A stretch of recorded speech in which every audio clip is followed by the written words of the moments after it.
De urgência, a moção número 18/2024, de autoria coletiva, moção de contrariedade à decisão do Supremo Tribunal Federal, STF, que descriminalizou o porte de maconha para uso pessoal. Com a palavra um dos autores para justificar o regime de urgência.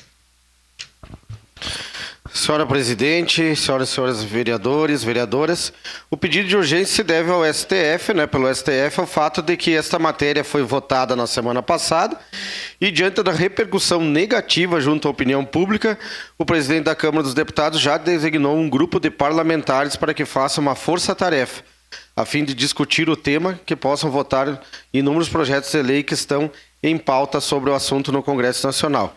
E por esse motivo se faz necessário o regime de urgência e o posicionamento desta Casa Legislativa diante desta matéria polêmica e controversa. Obrigado, senhor presidente. Em discussão, o regime de urgência. Encerrada a discussão, em votação, o regime de urgência. Solicito às vereadoras e vereadores